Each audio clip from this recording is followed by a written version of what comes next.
आप सभी को पता है कि 22 तारीख को यानी कि 22 जनवरी को भगवान राम के भव्य मंदिर में भगवान प्रवेश कर रहे हैं, यानी कि उस दिन प्राण प्रतिष्ठा की जानी है। उससे संबंधित कुछ दिशा निर्देश हैं, उनको आपको समझ लेना चाहिए। इस वीडियो को ध्यान से समझिएगा, पूरी विस्तार से हम बताने वाले हैं कि कौन कौन सी चीज़ें कब होने वाली हैं, किस तारीख को क्या होगा। अगर आप अयोध्या जाने की प्लानिंग कर रहे हैं तो क्या करें, आपको अभी जाना चाहिए कि नहीं जाना चाहिए, पूरी की पूरी जानकारी हम इस वीडियो में देने वाले हैं। तो सबसे पहले हम समझते हैं कि जो राम जन्मभूमि तीर्थ क्षेत्र है वहाँ से कुछ निवेदन आया हुआ है, उस निवेदन को समझते हैं। पूरे विश्व के राम भक्तों से निवेदन किया गया है, कहा गया है कि आगामी पौष शुक्ल द्वादशी विक्रम संवत 2080 सोमवार यानी कि 22 जनवरी के दिन शुभ दिन प्रभु श्री राम बाल रूप नूतन विग्रह को श्री राम जन्मभूमि पर बन रहे नवीन मंदिर भूतल के गर्भगृह में विराजित करके प्राण प्रतिष्ठा की जाएगी, यानी कि 22 तारीख को प्राण प्रतिष्ठा की जाएगी। इस अवसर पर अयोध्या में अभूतपूर्व आनंद का वातावरण होगा।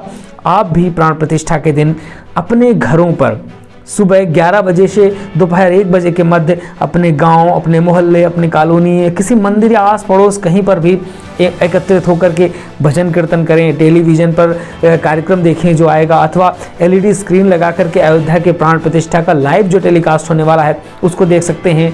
ध्वनि शंखनाद कर सकते हैं, घंटा बजा सकते हैं, आरती कर सकते हैं और प्रसाद का वितरण कर सकते हैं। यह अपनी स्वेच्छानुसार आपको करना है। कार्यक्रम का स्वरूप इस तरीके से मंदिर केंद्रित रहेगा। अपने मंदिर में स्थित देवी देवताओं का भजन कीर्तन, आरती, पूजा तथा भगवान श्री राम जय जय राम इस तरह के मंत्रों का 108 बार आप सामूहिक जाप भी कर सकते हैं। इसके साथ हनुमान चालीसा, सुंदरकांड, राम रक्षा स्तोत्र आदि का सामूहिक पाठ भी करा सकते हैं। सभी देवी देवता प्रसन्न होंगे। संपूर्ण भारत का वातावरण सात्विक एवं राममय हो जाएगा। प्राण प्रतिष्ठा समारोह दूरदर्शन पर सीधे प्रसारित किया जाएगा। अनेक चैनलों के माध्यम से भी इसका प्रसारण किया जाएगा। प्राण प्रतिष्ठा के दिन सायंकाल सूर्यास्त के बाद अपने घरों में अपने देवी देवताओं को प्रसन्न करने के लिए दीपक जलाएं, दीप मालिकाएं सजाएं, झालर सजा सकते हैं, घर को अच्छा डेकोरेट कर सकते हैं और करोड़ों घरों पे दीपोत्सव उस दिन मनाया जाएगा। आपसे निवेदन है कि प्राण प्रतिष्ठा के उपरांत रामलला का नवनिर्मित मंदिर के दर्शन करने के हेतु आप उसके बाद समयानुसार जैसा भी आपका समय हो आप आइएगा और आराम से दर्शन करिएगा। यानी कि 22 तारीख को किसी को वहाँ नहीं पहुँचना, अपने घर मोहल्ले पे ही कार्यक्रम आयोजित करने हैं। राम जन्मभूमि तीर्थ की तरफ से ये जो है एक संदेश, एक निवेदन जारी किया गया है। अब समझ लेते हैं किस तरीके से क्या प्रोग्राम, क्या रूपरेखा रहने वाली है। सबसे पहले समझते हैं कि प्राण प्रतिष्ठा की टाइमलाइन जो है किस तरीके से क्या रहेगा। तो प्राण प्रतिष्ठा की टाइमलाइन में हम समझते हैं यहाँ पे 17 तारीख से कार्यक्रम शुरू हो जाएंगे। तो 17 जनवरी को मूर्ति के साथ में अयोध्या धाम में भव्य शोभा यात्रा निकाली जाएगी। भव्य शोभा यात्रा का आयोजन 17 जनवरी को मूर्ति के साथ अयोध्या धाम में होगा। पूरे अयोध्या में सुंदरता से सजाया जाएगा अयोध्या को और पूरे अयोध्या में बेहतरीन शोभा यात्रा का आयोजन किया जाएगा, जिसको आप टेलीविज़न के माध्यम से अपने घरों पे देख पाएंगे। बहुत ही बेहतरीन व्यवस्थाएं की गई हैं। अयोध्या को बिल्कुल सजा दिया गया है अच्छी तरीके से। देन अगेन 18 तारीख को क्या होगा, 18 जनवरी को प्राण प्रतिष्ठा की विधि पूर्वक पूजा प्रारंभ हो जाएगी। जो प्राण प्रतिष्ठा की बहुत सारी विधियां होती हैं उनमें 18 जनवरी को प्राण प्रतिष्ठा की विधि होगी, उस दिन पूजा प्रारंभ हो जाएगी 18 जनवरी को। देन अगर हम बात करें 19 जनवरी को अग्नि स्थापना होगी। प्राण प्रतिष्ठा में बहुत ही महत्वपूर्ण चीज़ होती है अग्नि स्थापना। तो अग्नि स्थापना जो है वो 19 फरवरी को कर दी जाएगी। राम मंदिर में जो लोग भी दर्शन करने आने वाले हैं, यानी कि जो प्राण प्रतिष्ठा होने वाली है उसके पहले सारी चीज़ें आपको हम बता रहे हैं यहाँ पर कि क्या क्या होने वाला है। तो 19 जनवरी को अग्नि स्थापना हो जाएगी।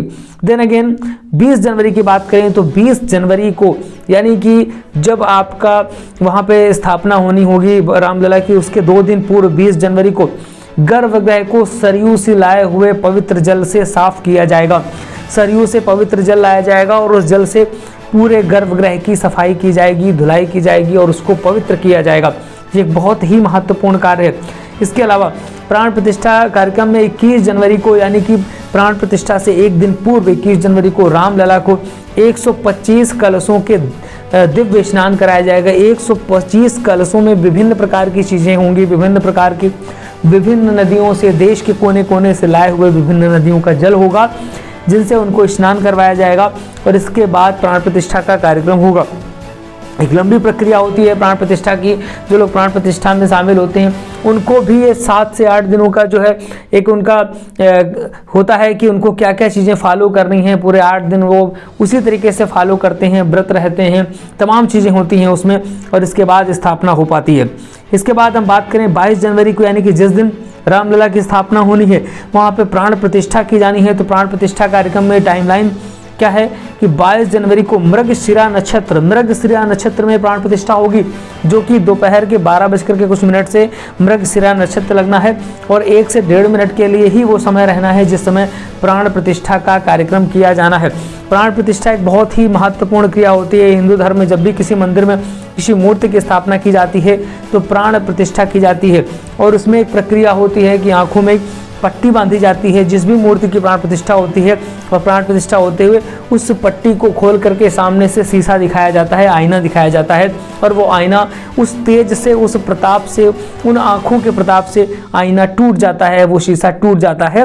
तो इस तरीके से प्राण प्रतिष्ठा की प्रक्रिया होती है। तो ये राम भूमि भगवान रामलला की किस तरीके से क्या किस किस तारीख को प्रक्रिया होनी थी, वो सारी की सारी जानकारी हमने इस वीडियो पर दी है। इसी तरीके से आपको लगातार महत्वपूर्ण जो जानकारियां हैं जन्मभूमि से संबंधित, जो भी प्राण प्रतिष्ठा से संबंधित, आपको हमारे चैनल पर लगातार मिलती रहेंगी। चैनल को सब्सक्राइब नहीं किया तो सब्सक्राइब जरूर कर लीजिएगा। मिलेंगे फिर किसी नए वीडियो के साथ। नमस्कार।